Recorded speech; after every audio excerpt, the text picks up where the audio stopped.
par la suite, on essaiera de constituer les différentes commissions qui vont travailler toute la journée jusqu'à la fin de l'après-midi et qui présenteront le fruit de leur travail.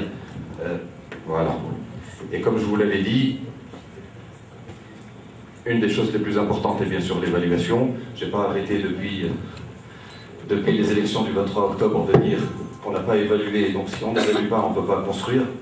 Eh bien, Lilia va essayer de nous faire une petite évaluation avec sur la même table la présence d'une des maîtres d'œuvre de ces élections. Vous voyez, la démocratie, c'est magnifique. Hein?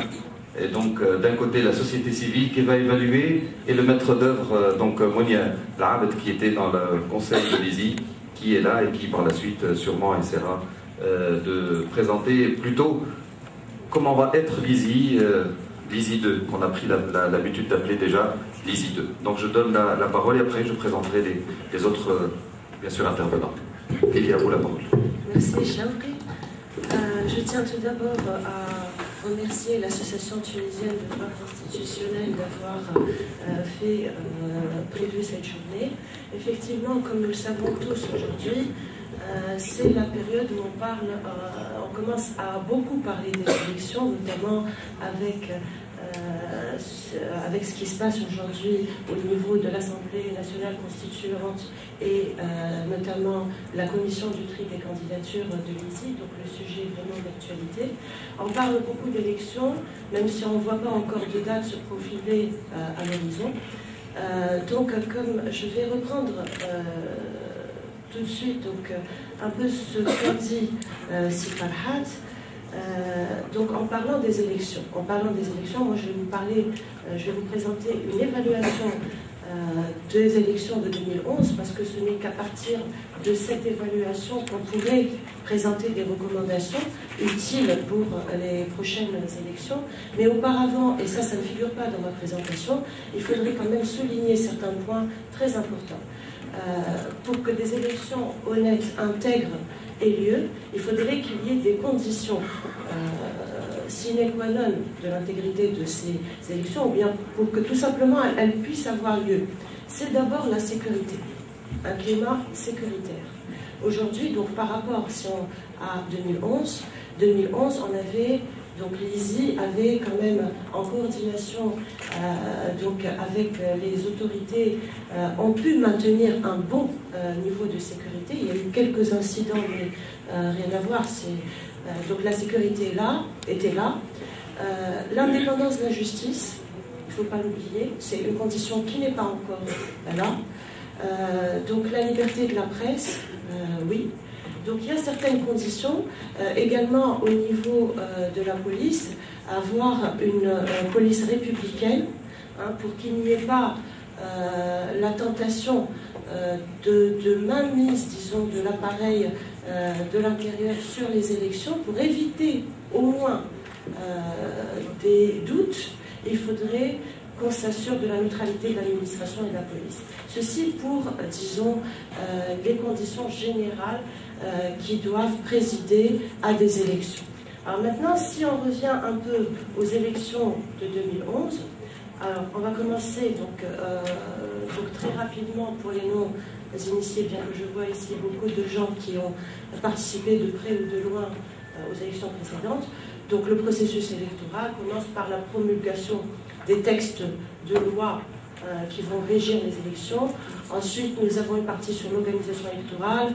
Ensuite, dans le processus, l'enregistrement des électeurs, l'affichage des listes des électeurs et les requêtes, l'affichage des listes des candidats et requêtes, la campagne électorale, le financement des partis de la campagne et le scrutin lui-même, la compilation, la centralisation des résultats, les requêtes, la promulgation des résultats préliminaires et définitifs.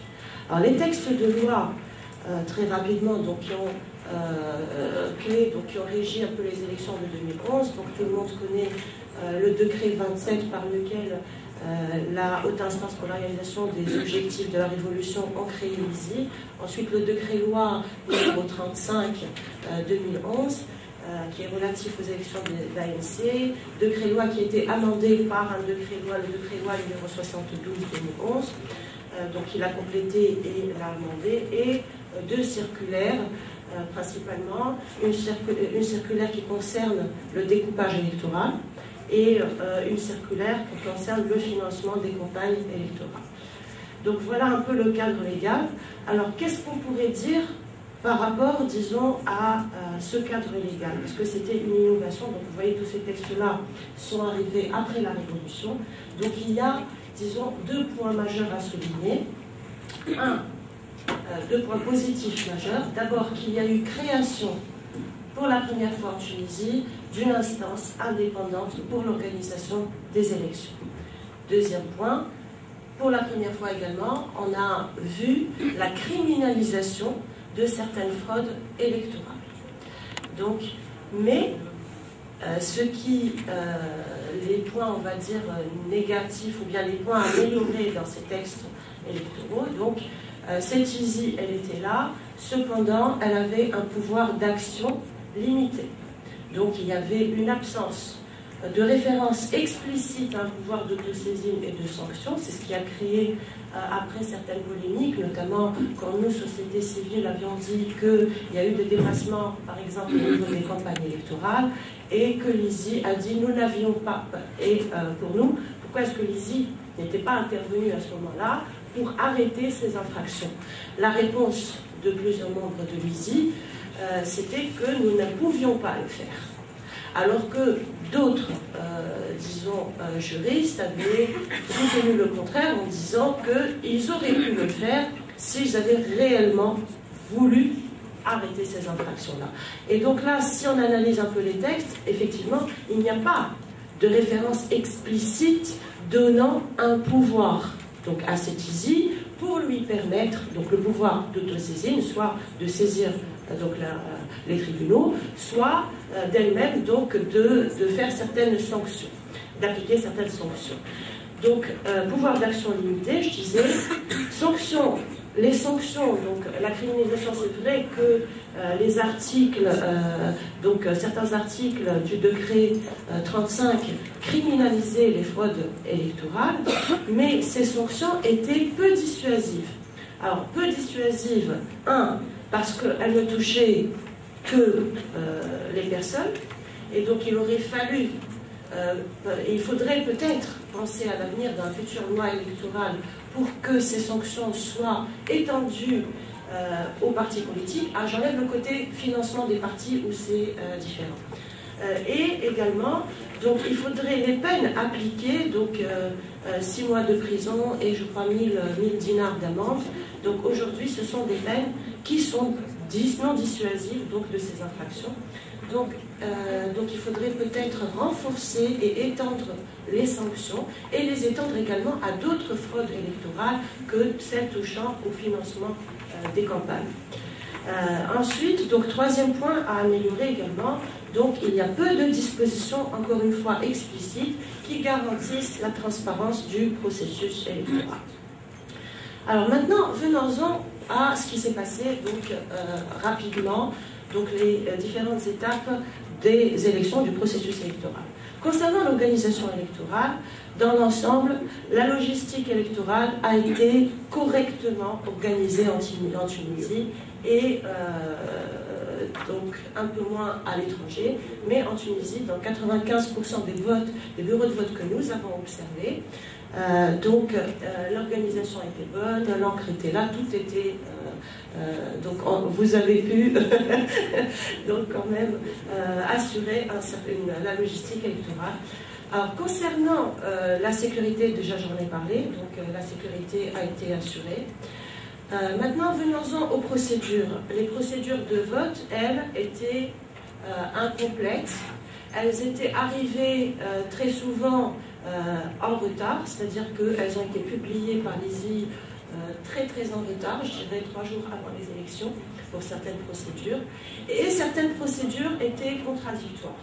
Je ne vais pas revenir sur l'article 61, donc on pourrait en parler, mais faute de temps, on pourrait revenir, c'est assez important pour les élections prochaines. Alors, également au niveau de l'organisation, là où il y a eu un gros bémol, c'était au niveau du recrutement et au niveau de la formation donc des membres des mairies et du personnel des bureaux de vote. Alors tout simplement, donc, ça a entraîné bien entendu une désorganisation des bureaux de vote concernés et ça a entraîné, disons, que certaines parties, certaines personnes qui n'étaient pas complètement apolitiques, donc puissent quand même intervenir dans les bureaux de vote. Donc, ceci s'explique en fait, hein, c'est aussi une recommandation pour l'avenir, parce que n'oublions pas que l'ISI a eu 4 mois pour organiser les élections. Alors, recruter, je crois qu'il y a eu jusqu'à 45 000 personnes, je crois, recrutées. 45 000 personnes, c'était pas évident. Donc, être sûr de leur intégrité, on n'avait pas le temps. Et les former, donc, plusieurs personnes ont été... il y a certaines personnes qui n'ont pas été formées du tout, d'autres personnes qui ont eu 4 heures de formation, mais c'est tout à fait normal avec 4 mois, donc uniquement pour organiser les élections. C'est pour ça qu'aujourd'hui, nous, au sein de la TID, nous disons, mais je pense aussi que également d'autres observateurs, que des élections en 4 mois, même si on entend parfois certains politiciens à droite et à gauche dire la dernière fois on l'a fait en 4 mois, cette fois-ci on le fait en 2 mois, ce n'est pas possible si on veut avoir des élections intègres. L'enregistrement des électeurs. Alors, donc au départ, l'ISI, et c'était un point que nous avons considéré comme étant très positif, l'ISI avait opté pour ce qu'on a appelé l'enregistrement actif. Alors, c'était positif, étant donné qu'ils ont refusé au départ de recourir aux listes du ministère de l'Intérieur, qui, comme on le sait, à peu près tous étaient des listes manipulées, et donc on voulait avoir une liste d'électeurs internes. Cependant, donc et là, bémol, en milieu de parcours, on a annoncé le recours à l'inscription passive. Et à partir de ce moment-là, il y a eu, disons, un enchaînement d'événements qui ont abouti à beaucoup de désordre le jour des élections. Alors, le recours donc aux listes, le recours à l'inscription passive a entraîné le recours aux listes additionnelles, aux centres de vote et aux bureaux de vote spéciaux, à une augmentation du personnel de l'ISI, à donc des difficultés de recrutement et de formation dont on va parler, des infractions qui ont été observées le jour du scrutin, et spécialement dans ces bureaux donc, spéciaux, où même les observateurs n'étaient pas très présents parce qu'on n'avait pas la liste également de ces bureaux spéciaux. Donc, ce recours-là a eu un effet par cascade, des effets très négatifs sur les élections, sur le scrutin, le jour du scrutin. L'affichage des listes des électeurs, là, c'était parmi les points que nous avons le plus critiqués au sein de notre association. Donc, il n'y a pas eu d'affichage public, ou si partiellement dans certaines municipalités, et encore, ce qu'on a appelé affichage public, c'est on pouvait consulter une sorte d'annuaire, on a essayé, hein, c'est un gros bouquin comme ça, vous cherchez votre nom uniquement, vous n'avez pas le droit de voir si d'autres personnes sont enregistrées, et donc là, où est le contrôle citoyen? Parce que rendre publique la liste des électeurs, ça a 2 objectifs, vérifier qu'on est inscrit, et également effectuer un contrôle citoyen. Je voudrais être sûre, en tant que citoyenne, que des personnes qui n'ont pas le droit de vote selon la loi électorale ne sont pas dans cette liste, et vice-versa, que certaines personnes qui auraient pu y être ne sont pas là. C'est les ABC. Cette liste n'a pas été, cette liste d'électeurs n'a pas été publiée, et a été publiée dans certains endroits, mais ça a été assez mal fait. Et par contre, là où ça n'a pas été fait, et malgré le fait que l'article 7 du décret-loi numéro 35 stipulait que ces listes devaient être publiées sur le site internet officiel, sur le site officiel de l'ISI, l'ISI s'est refusé à éditer ces listes-là. Donc, au niveau des requêtes, donc là, ce qu'on peut dire, c'est que pour nous, pour la liste des électeurs, on ne peut rien dire sur l'intégrité de cette liste, aucune assurance que les listes des électeurs étaient conformes aux dispositions des textes de loi. On ne le sait pas, tout simplement. Alors ensuite, au niveau des requêtes, il n'y a pas eu, à notre connaissance, de requêtes déposées à ce stade. L'affichage des listes des candidats et requêtes, là, c'était l'opacité complète concernant les procédures de rejet des listes des candidats. Et ensuite, il y a eu ce cafouillage qu'on se rappelle sur la liste des candidats rejetés après annonce des résultats préliminaires. On ne va pas revenir dessus. Alors, au niveau de la campagne et pré-campagne, et beaucoup à dire également, donc il y a eu, de notre point de vue, même si ça a été expliqué ensuite par les membres de l'ISI par une question de temps et de pouvoir, donc pour nous, ce qu'on a observé, c'est qu'il y a eu un laxisme de l'ISI lors du déroulement de la campagne électorale. Sur la transparence des financements, le monitoring des médias, l'utilisation des lieux de culte. Ça, on le sait, il y a eu des lieux de culte qui ont été massivement utilisés pour les campagnes électorales. Les établissements éducatifs ont également été utilisés à des fins de campagne, etc. Et il n'y a pas eu d'infraction concernant, il n'y a pas eu de sanctions concernant ces infractions. Donc, les sanctions n'ont pas été appliquées. Enfin, qu'est-ce qu'on pourrait dire également? Donc, les instances chargées, l'instance, les IRI, l'ISI et les IRI, n'ont donné aucune réponse aux pratiques amorales et antidémocratiques que nous avons dénoncées à plusieurs reprises. Corruption de voix, attribution de dons en nature et en numéraire, démarchage des électeurs, tout ça, on l'a observé en masse pendant la campagne et pas de réponse aucune. Donc on se rappelle encore même des campagnes, des mariages qui ont été célébrés, etc., des cours gratuits. Bon, on a quelques exemples pour raviver un peu les souvenirs. Donc des cours gratuits par un parti, donc là en l'occurrence pour le baccalauréat, la campagne avant l'heure qu'a commencé le parti du PDP, et j'en passe. Ça, c'était deux exemples, mais il y en a eu beaucoup, et il n'y a pas eu de réponse, il n'y a eu aucune réponse de la part de l'ISI à cette époque-là.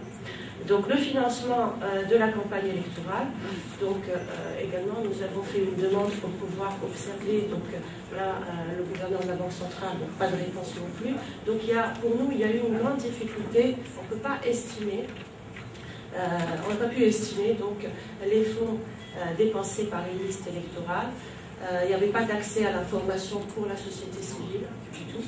En ce qui concerne le financement public des campagnes, il y a eu plusieurs problèmes, notamment pour le financement à l'étranger, où il était impossible de fait, il y avait une impossibilité de fait pour pouvoir suivre les comptes des candidats à l'étranger.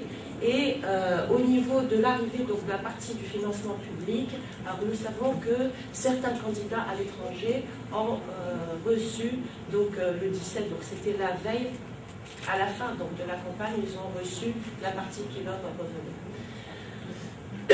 À la veille des élections, pardon.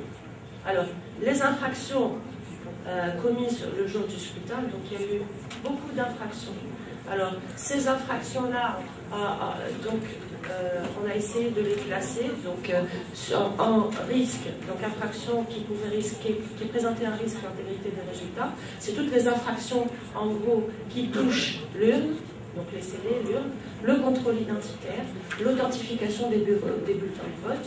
Deuxième classe d'infraction, c'est la violation du secret de vote. Troisième classe, non-neutralité des membres des bureaux de vote. Quatrième classe, pour nous, c'est un classement qui nous est propre, campagne à l'intérieur des bureaux, des centres de vote. Et cinquième type d'infraction des organisations au niveau de certains bureaux de vote. Alors, on a observé sur toute cette panoplie des infractions. Dans un quart de bureau de vote, des irrégularités ont été observées. Parmi celles-ci, un cinquième porte sur des problèmes de scellés. Dans plus de 5% des centres de vote, donc là, encre indélébile n'était pas aux normes, contrôle identitaire n'était pas fait systématiquement dans certains centres de vote. À l'étranger, donc on en a parlé, on ne va pas reprendre, ça existe, donc le constat existe sur notre site web, donc on en parlait plus en avant. Donc la violation du secret de vote, ça aussi, dans un cas sur 10, donc vous l'avez tous observé si vous avez voté, donc la disposition des isoloirs, on ne peut pas dire que ça protégeait le secret de vote, Très souvent, donc, les isoloirs étaient placés près des fenêtres. Et très souvent, ces fenêtres étaient ouvertes et des discussions avaient lieu entre l'intérieur et l'extérieur. L'accompagnement non justifié dans l'isoloir, on l'a observé beaucoup en Tunisie, mais également à l'étranger. Donc là, quelques photos. Donc là, sur la non-neutralité des bureaux de vote, de certains cas, plusieurs cas, c'était pas général, mais des cas ont été observés en Tunisie et à l'étranger. Donc, parfois, c'était, on a observé, disons, on a pu sentir une intention de fraude, mais dans beaucoup de cas, c'était par ignorance. Et là, on revient à la question de formation des agents des bureaux de vote. C'est-à-dire qu'ils ne savaient pas tout simplement, souvent ils demandaient eux-mêmes des informations aux observateurs. Campagne à l'intérieur des centres de vote, ça on l'a observé à grande échelle. Tous les centres de vote étaient touchés, un bureau sur 5 touché par des cas d'influence. Dans les files d'attente, on donnait aux électeurs voter pour un tel, on s'échangeait de numéros de téléphone, on a vu tout ça. Donc, pour nous, c'est une violation massive du silence électoral qui a touché pratiquement tous les centres de vote. Donc là, compilation des résultats. Là, c'est vraiment, là, il faudrait qu'on fasse attention la prochaine fois. Les bureaux de vote, donc les résultats détaillés, il faudrait que ça figure dans notre loi électorale. Donc nous voulons des résultats détaillés par bureau de vote avant le début, avant la clôture du délai de requête. Ceci est nécessaire pour qu'on puisse réellement vérifier ce qui se passe, comment on compile les résultats. Alors, y compris, il faudrait qu'on veille à ce que, parce qu'il y a eu exclusion, et ça c'est vraiment une entrave, ça n'a pas été transparent, il y a eu une exclusion des observateurs de l'étape cruciale de la compilation de résultats. Je vous rappelle que la compilation de résultats, c'est là où on prend, à la rigueur, quand il y a un problème au niveau d'un bureau de vote, ça reste circonscrit, 800, 1000 voix. Au niveau du centre de compilation, c'est toutes les élections qui sont en jeu. Les observateurs doivent être là, doivent observer obligatoirement ce processus-là. Donc, l'opération de compilation, de correction doit être observée, donc pour éviter tout climat d'opacité et de suspicion. Donc, conclusion et recommandation, donc j'en finis. Donc, les infractions constatées ont touché l'ensemble du processus électoral. Quel est l'impact, la question qui nous a été soulevée, la question à 1 million de dinars, impact de l'ensemble de ces infractions sur le résultat? C'est difficile à évaluer. Comment pouvez-vous évaluer l'impact du manque de transparence sur le résultat des élections? Comment voulez-vous évaluer la violation du secret de vote massif sur les résultats des élections? Comment veut-on évaluer donc les infractions commises au niveau des campagnes sur les résultats, encore une fois? C'est un tout. Il y a eu un tout. Il faudrait, les procédures sont là pour être scrupuleusement, surtout en matière d'élection, elles doivent être suivies. C'est comme au niveau du juridique où le fond la forme a presque autant d'importance que le fond. Au niveau des élections, nous devons vraiment respecter toutes les procédures de vote. Alors, cause multiple, disposition des textes électoraux et des procédures d'application largement perfectibles, pratique peu scrupuleuse de certains partis, manque de sensibilisation des électeurs par rapport aux enjeux électoraux, inexpérience de l'ISI. Conclusion et recommandations, il y en a 7, 8. Définir un calendrier. Aujourd'hui, ce qu'il faut qu'on fasse, il faudrait qu'on définisse un calendrier électoral avec des délais raisonnables et précis. Il faudrait qu'on revoie à la hausse les délais de recours relatifs à chaque phase. 2. Il faudrait qu'on prévoie suffisamment de temps pour la nouvelle ISI pour qu'elle puisse s'organiser.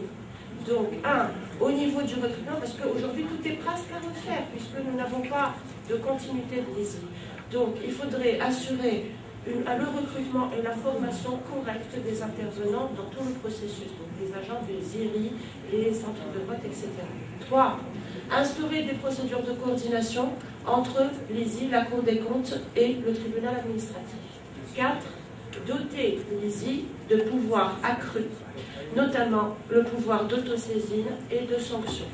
Et également veiller à ce que cette ISI ait les capacités de mise en œuvre. Ce n'est pas suffisant que les textes soient là, il faudrait faire attention à ce qu'elle puisse mettre en œuvre les décisions qu'elle prend. 5. Renforcer le pouvoir dissuasif des pénalités prévues, on en a parlé. Donc étendre leur application aux partis politiques et élargir les listes des fraudes électorales. Augmenter le niveau, 6 mois, 1000 dinars, c'est rien.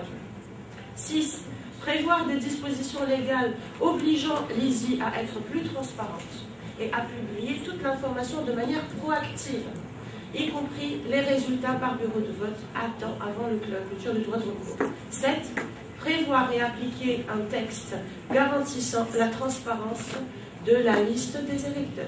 Et enfin, garantir le secret du vote. Voilà, je vous remercie. Je vais